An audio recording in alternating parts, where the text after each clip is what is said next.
kama dini ya Mungu inavyosema. Amesema mwanamke hawezi kuwa kiongozi. Ili naona mambo alielewe. Sheikh Walidi ni shekhe wa mkoa wa Dar es Salaam. Sasa watu wamechukua kipande kile tu kuona kisambaza ili onekane Walidi anasapoti kwamba Rais Samia hafai kuwa kiongozi. Acheni mambo ya kuchonganisha watu namna hii. Acheni unafiki wa namna hii. Si vizuri, hatuwezi kufika. Sheikh amezungumza kwa mujibu wa Qur'an na Sunna. Ni kweli mwanamke hawezi kuwa imamu. Ulikuta msikiti gani Waislamu wanasalishwa na mwanamke imamu? Allahu akbar.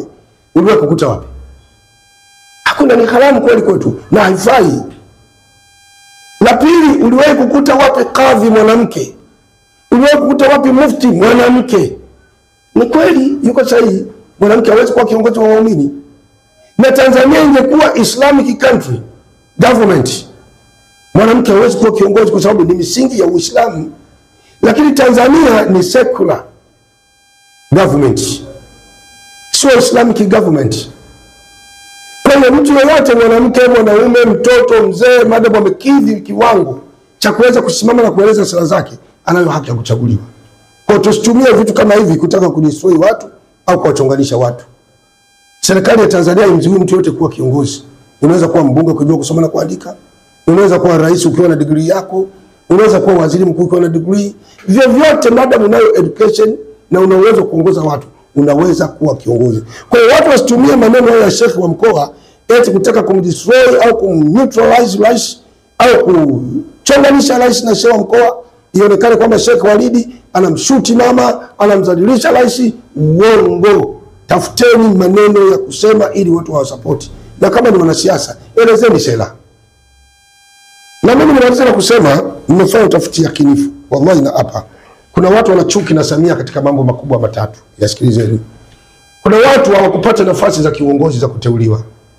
Na ndio maana tunaona wengine wakiteuliwa kuwa mawaziri, kuwa wakuu wa mikoa, umeteuliwa na rais kuwa mkuu wa mkoa, kuwa mkuu wa wilaya, lakini bado leo inakuuma tu roho mbaya kama mshirikina. Yani uliziki kwa kile ulichopewa. Umekuwa umeteuliwa na rais. Kuteuliwa na rais ni heshima kubwa. Umeteuliwa kuwa mkuu wa mkoa, mkuu wa wilaya, katibu wa wizara, mkurugenzi, lakini umekuwa rasi au dasi, bado unaona nafasi ya kutosha, lazima ubwage udesign ukagombea ubunge. Kama angalieni wa Tanzania, sisi tulikuwa tu ajabu hasa wa Afrika. Angalieni na hizi. Angalia wa Afrika. Walikuwa ni watu wa ajabu, yani tamaa, roho mbaya. Wewe ungeweza ubunge, rais ana nafasi 10 za wabunge. Kama kweli wewe unafaa kuwa mbunge, rais angekuangalia, angekuteua akakupa ubunge, alafu akaja akakupa tena uwaziri. Lakini rais amekuona wewe ufai kuwa mbunge. Uwezo wako, performance yako ni ya kuwa mkuu wa mkoa au mkuu wa wilaya. Au wewe unaweza kuwa nani, katibu wa wizara au mkurugenzi wa wizara, lakini bado unaona haitoshi. Wa Tanzania tuache roho mbaya, wa Afrika tamaa. Jamani, mpaka mtu unaweza kushangaa. Hivi tamaa ya nini? Pili, kuna watu, na kwanza nimeliacha kidogo, wanachuki na Rais Samia, na wengine wako ndani ya serikali, wengine wako nje ya serikali, wengine wako ndani ya Chama cha Mapinduzi. Walikuwa wanategemea kwamba urais mwisho Rais Samia atagombea, waingie wao. Sasa wameumia baada ya kuona rais anachukua fomu, anagombea. Hao ndio wanatoa siri za nchi, wanawapa watu, wanawatumia kina Mange Kimambi, ni hao. Lakini mjue ile ni kosa. Ukibainika kiongozi wa serikali umekula kiapo unatoa siri ya serikali, hilo ni kosa. Hilo ni kosa kwa mujibu wa Uislamu. Na tutaka mtu yeyote ikibainika kama anatoa siri za Uislamu, mfano kama Waislamu ni dola ya Kiislamu, anatoa siri za dola za Kiislamu, anawapa maadui wa Uislamu, wallahi waulizeni mashehe, hukumu yako hiyo mtu auawe. Ni sawa na jeshi. Jeshi lolote duniani limekuajiri, unatoa siri za jeshi, unaenda kuwapa nchi fulani, hukumu yako kuuawa. Wala hii wala haina kutafuna maneno. Sasa kuna watu wanachuki tu na rais ambazo hazina hata maana yoyote. Ndugu zangu, ni nafasi za uteuzi ni chache. Hamwezi watu wote mkateuliwa mkapata nafasi.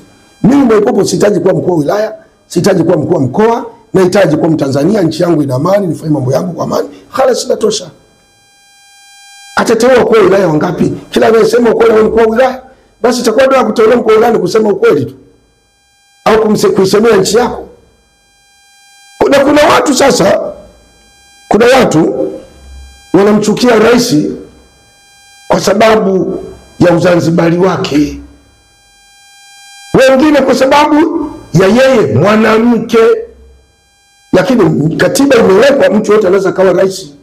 Katiba haijafunga kwamba anatakiwa kuwa rais au mwanaume tu, haikufunga, na ndio maana alichaguliwa na mkutano mkuu Dodoma pale kuwa makamu wa rais. Sijui kama naeleweka. Kama naeleweka. Sasa kwa hiyo tuache tabia za chuki ambazo hazina maana. Sasa tumesikiza madai ya watu wengi, hayana mantiki yoyote, wala hayana hoja, wala hayana mashiko. Ni lawama tu. Mtu anakuambia hali ngumu, tuoneshe nchi ambayo hali yake nyepesi. Maisha magumu, tuoneshe nchi ya maisha kwenda kuokota. Ndugu zetu wako Ulaya, sisi tunao jamaa zetu Ulaya, kila siku naongea nao, Marekani, Ulaya na kadhalika na nchi zingine. Wallahi na hapa kwa dini ya Mwenyezi Mungu, wanakwambia ni bora ya Afrika maisha mazuri Tanzania kuliko maisha huko. Huko nchi zimejengwa bila kazi ya uli. Tanzania mtu anaweza kukaa ana kazi hata miaka 3 na akala kwa binamu yake, kwa jirani yake, kwa kaka yake, na maisha yanakwenda. Leo nyinyi mnasema kwamba maisha magumu Tanzania. Tanzania ina maisha magumu. Waheshimiwa, kweli Tanzania ina maisha magumu? Ndio maisha ya Afrika nzima. Japo kwa Wakenya, wahuni wa Kenya wanatutuka na bure. Hivi Tanzania na Kenya utalinganisha kimaisha? Tanzania na Kenya Islamu, nyumba za ibada ni kwa ajili ya watu kwenda kuwatrain au kuwapa maelekezo wamjue Mungu, wamtumikie Mungu, na unapomjua Mungu uleta kitu kinachoitwa amani. Sasa kaka yangu Gwajima, yeye ni mbunge, yeye ni mneki wa Chama cha Mapinduzi, akalitumia kanisa kama sehemu ya kutafuta huruma kwa Wakristo wote ili wampe nafasi ya kumsikiliza anapotoa maelekezo zidi ya kuwachonganisha Wakristo na serikali. Kwa tukio hilo, kwa mtu yeyote yule, kwa mtu yeyote duniani, nimemsikia jana shekhe mmoja anasema na Mungu mkono Askofu Gwajima, anasema hivyo shekhe, lakini ni maoni yake na yeye asikilize maoni yangu. Unamunga mkono Gwajima kwa lipi? Ungepambanua, unamunga mkono Gwajima kwa lipi? Nimewasikia baadhi ya wachungaji kina Anthony Lusekelo, mzee wa upako, kina Kakobe na wachungaji wengine wanasema kwa nini kanisa lifungwe? Hawakufunga Ukristo. Ukristo huwezi kufunga. Ukristo huwezi kufunga. Serikali haikufunga Ukristo. Tujaribu kuelewa. Serikali imeziwia watu wasifanye ibada kwenye nyumba za ibada zinazoongozwa na Josephat Gwajima. Ili naomba la kwanza walijue. Kwa nini umefanya hivyo? Kwa usalama wa nchi. Kwa usalama wa nchi, nataka ili Watanzania wajue. Serikali inaweza kafunga nyumba yoyote, iwe guest, iwe hoteli, iwe msikiti, iwe banda. Kupeni mfano. Kipindi Kikwete alikuwa ni rais, pale Arusha kuna msikiti ulifungwa. Nafikiri mtakubali, Sheikh Shabani ni shahidi ambaye ni Sheikh wa mkoa wa Arusha. Msikiti ulifungwa. Kwa nini ulifungwa? Uliacha yale yanayotakikana katika msikiti, katika dini ya Kiislamu, wakabeba yale yanayoweza kaleta uvunjifu wa amani. Kwa msikiti ulifungwa. Ulifungwa, lakini serikali ilienda baadaye ikawaonya, ikamwambia rudini mfanye ibada. Naamini hata Josephat Gwajima kama atakuwa mtulivu na ataonyesha anajutia na waumini wako kwa watulivu, serikali haiwezi kuvunja zile nyumba. Imeziwia, lakini iko siku itamwambia rudini sasa mfanye ibada. Ng'ombe Chai hapa, mimi nilikuwepo na Watanzania wote mnakumbuka Ng'ombe Chai.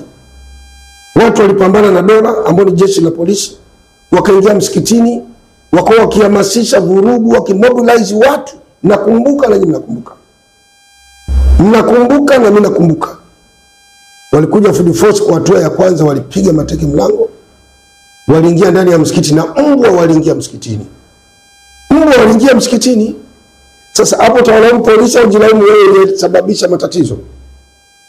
Kama tuwe kweli wa Tanzania wenzangu, kama mbwa ameweza kuingia msikitini kwa Josephat Gwajima, hajaingia mbwa msikitini. Sasa mbwa alivyoingia msikitini akufuata, mbwa yule hakujileta. Yule mbwa ameingia msikitini kwa sababu ya kulinda usalama na kuwadhibiti wale watu wanaotaka kuivuruga nchi kwa kutumia msikiti. Wilaya ya Kisarawe hapa jirani tu hapa, kuna msikiti wa Waislamu walitumia matumizi kinyume na msikiti.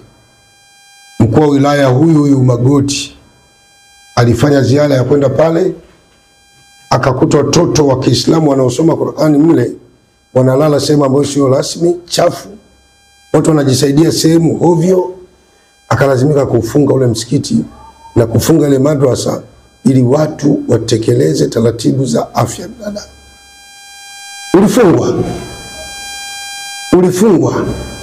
Kwa hiyo ninachotaka kusema, kuwa kiongozi wa dini sio sababu ya kufanya unalotaka. Kuwa kiongozi wa dini sio sababu ya kufanya kile unachojisikia wewe.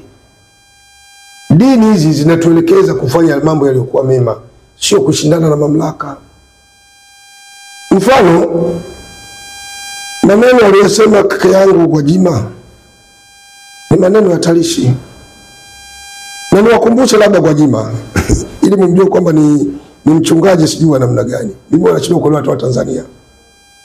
Gwajima kipindi kile cha nyuma, wakati mkuu wa mkoa akiwa Makonda Dar es Salaam, ilikuwa ni kipindi cha Mlisho Jakaya Kikwete anaondoka, anakuja Magufuli. Alimtukana sana Kardinali Pengo, na hiyo clip mimi ninayo.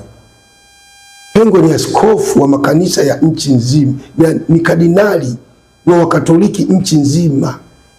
Ni askofu mkuu wa jimbo kuu Katoliki Dar es Salaam. Ana makanisa Dar es Salaam tu zaidi ya 100. Pengo Gwajima na kanisa moja tu Dar es Salaam yakizidi salaba mawili. Gwajima hayuko nchi nzima. Waumini wa Kardinali Pengo wako nchi nzima, ndani mpaka nje ya nchi. Pengo ni kiongozi anayeongoza dhehebu kubwa duniani, Roman Catholic RC. Lakini bila kujali umri wa Kardinali Pengo, elimu ya Pengo na utu wa Kardinali Pengo na heshima yake, Gwajima alisimama, alimwambia Pengo amekula maharage, amevimbewa maharage kweli. Tena anasema Pengo ni nani aliyekuloga? Kwanza leo achie uaskofu, ufai. Unazeeka vibaya, unamweleza baba askofu maneno. Mpime. Unajua tusichukue zile chuki za kisiasa tukazichukua ndio ikawa mtaji. Hapana, tunakosea sana wa Tanzania. Tumwangalia anayesema hayo ni nani? Gwajima ukimwangalia sana, labda mimi nilaumu tu kwamba kwa nini walimpa nafasi hiyo. Hili ndio kubwa la tuzungumze ule ukweli. Sababu Gwajima hana historia ya kauli nzuri kwa nchi yake mpaka serikali yake. Aliwezwa na Magufuli tu basi. Na hata serikali alimheshimu kwa sababu labda msukuma mwenzake au la aliona moto wa Magufuli kwa mtu yoyote anayemchezea si wa kawaida.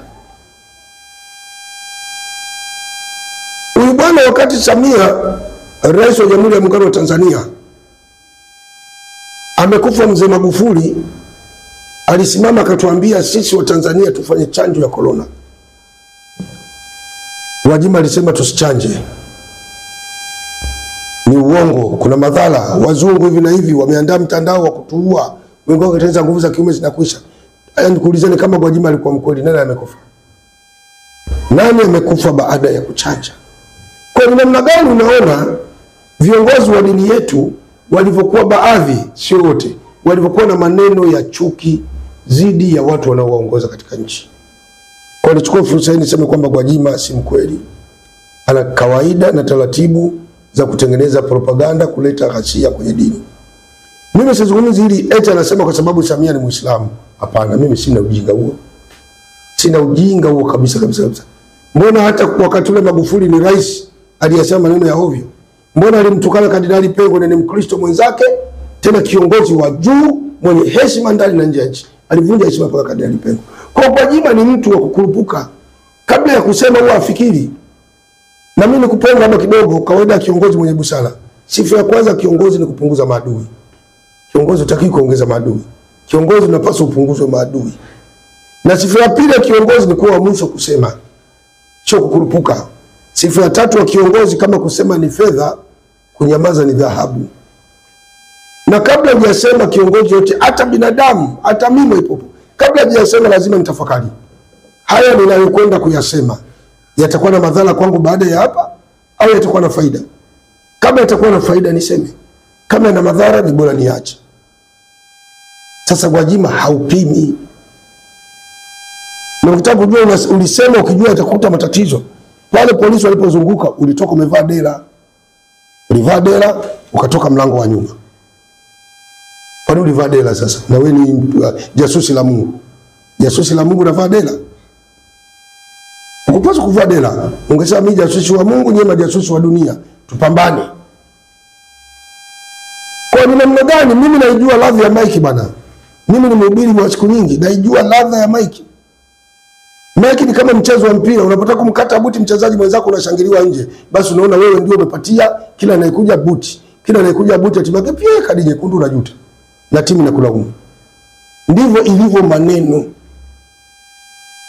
Unaposhika microphone watu wanakushangilia. Unaona unasema ya maana ya kufurahisha watu, lakini yana uadui na hatari kwako. Kwa hili ni tatizo la Baba Askofu Josephat Gwajima.